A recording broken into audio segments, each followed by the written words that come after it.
مکہ والوں کو شکست ہو گئی، اللہ نے مدینہ والوں کو فتح دی، صحابہ اکرام مال غنیمت جمع کرنے پر لگ گئے۔ اللہ کے نبی کا بڑا تاکیدی حکم تھا کہ تم نے پیچھے سے یہ جو چھپ پہاڑی ہے یہ نہیں چھوڑنی، لیکن ان صحابہ اکرام کو حضور علیہ السلام کے ارشاد کو سمجھنے میں غلطی لگ گئی۔ انہوں نے کہا اللہ کے نبی نے ہمیں جو حکم دیا تھا وہ جنگ تک تھا، اب جنگ ختم ہو گئی۔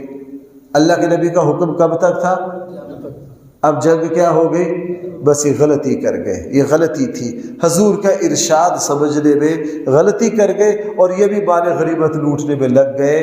خالد بن ولید جو اس وقت تک مسلمان نہیں ہوئے تھے، وہ پیچھے سے جب بھاگے جا رہے تھے، انہوں نے دیکھا اوہو ان سے اتنی بڑی غلطی، پیچھے تو بندے ہی 7-8 ہیں۔ انہوں نے فوراً سب کو جمع کیا، بات بن گئی، پیچھے سے حملہ کیا تو جیتی جتائی جنگ جو تھی وہ دوبارہ شکست میں تبدیل ہو گئی اور ایسی بھگدڑ مچی کہ 70 صحابہ شہید ہو گئے اور بہت سارے زخمی ہو گئے۔ خود ہمارے آقا صلی اللہ علیہ وسلم کیا ہو گئے؟ زخمی ہو گئے۔ قرآن کریم نے بہت سارے غزوہ احد کی شکست میں بڑی عبرتیں ہیں۔ مسلمانوں کو ایک اہم سبق دینا تھا کہ اے لوگوں، جب بھی تم اللہ اور اس کے رسول صلی اللہ علیہ وسلم کی بات کو پسے پشت ڈالو گے تو تمہیں ناکامی دیکھنی پڑے گی۔ جب بھی تم اللہ اور اس کے رسول کی بات کو پسے پشت ڈالو گے تمہیں شرمندگی دیکھنی پڑے گی۔ جب بھی تم اللہ اور اس کے رسول کی بات کو چھوڑ دو گے تو تمہیں پریشانیوں کا سامنا کرنا پڑے گا۔ قیامت تک کے لیے فیصلہ کر دیا کہ اللہ اور اس کے رسول کی بات کو مانو گے، اسی میں تمہاری حفاظت ہے۔ اور بھائی آخر میں 2-3 باتیں اور رہ گئی۔ قرآن کریم نے ارشاد فرمایا لوگو تم میں سے ہر کسی کو موت آنی ہے، ہر جاندار نے موت کے دروازے سے گزرنا ہے، لیکن ایک بات سن لو، تمہیں کامیابی کے لفظ سے بڑی دلچسپی ہے۔ ہمارے یہاں بھی کامیابی بہت پرکشش لفظ ہے، ہر بندہ کامیاب ہونا چاہتا ہے۔ ناکامی بڑا خوفناک لفظ ہے، ہم ناکامی سے ڈرتے۔ ہر بندے کی محبوب اور جو مقصود و جو منزل ہے بھائی وہ کیا ہے؟ کامیابی۔ ہر کسی نے اب کامیابی الگ الگ بنا لی۔ کسی کی کامیابی جو ہے مال و دولت ہے، کسی کی کامیابی شہرت ہے، کسی کی کامیابی کچھ ہے، چاہتے سارے کامیابی ہیں اور انہوں نے کامیابی کہتے کس کو ہیں؟ اپنی اپنی تعریفیں کر کے منزل متعین کر دی۔ لیکن بھائی سچ وہ ہے جو اللہ نے فرمایا۔ اللہ فرما رہے لوگوں میں تمہیں بتاتا ہوں اصل کامیابی کیا ہے۔ لوگوں میں بتاتا ہوں بھائیوں، جس چیز کو اللہ اور اس کے رسول کامیابی کہیں وہ کامیابی ہے جس کو میں اور آپ کہیں۔ اللہ تعالیٰ نے فرمایا لوگوں میں بتاتا ہوں تمہیں کامیابی یہ ہے فَمَنْ زُحْزِحَ عَنِ النَّارِ، جو جہنم کی آگ سے بچ گیا وہ حقیقت میں کامیاب ہے۔ جو جنت تک پہنچ گیا حقیقت میں وہ کامیاب ہے۔ کامیابی اسے کہتے ہیں جس کے بعد ناکامی نہ دیکھنی پڑے، اور وہ یہی کامیابی ہے کہ بندہ کہاں تک پہنچ جائے؟ جنت تک پہنچ جائے۔ اس لیے رمضان میں آگے جمعے میں جا کے کسی بیان میں عرض کروں گا، رسول اللہ صلی اللہ علیہ وسلم سب سے زیادہ رمضان میں جو دعائیں مانگتے ان میں جہنم سے پناہ اور جنت کا حصول۔ جہنم سے پناہ اور بھائی کس کا حصول؟ اور بھائی قرآن کریم نے سورہ آل عمران کے آخر میں عقل مندوں کی ایک نشانی یہ بیان کی ہے، وہ ہر وقت اللہ کو یاد رکھتے، اللہ کا ذکر کرتے ہیں، اللہ کی عبادت میں لگے رہتے ہیں۔ اور آخر میں فرمایا ایمان والے وہ ہیں جو اللہ سے ڈرتے ہیں اور اپنے دین پر جم کر عمل کرتے ہیں۔ اپنے دین پر بھائی کس طرح عمل کرتے ہیں؟ وقتی نہیں بھائیوں، وقتی نہیں۔ اللہ تعالیٰ کو وہ ایمان والے بہت پسند ہیں جو مستقل مزاجی کے ساتھ نیکی اور تقوی کو اختیار کرتے ہیں۔ اللہ تعالیٰ ہم سب کو صحیح فہم عطا فرمائے۔ الحمدللہ رب العالمین والصلاة والسلام علی سید المرسلین وعلی آلہ واصحابہ اجمعین۔ ربنا آتنا فی الدنیا حسنہ وفی الآخرة حسنہ وقنا عذاب النار۔ صلی اللہ تعالی علی خیر خلقہ سیدنا مولانا محمد وآلہ وصحبہ اجمعین۔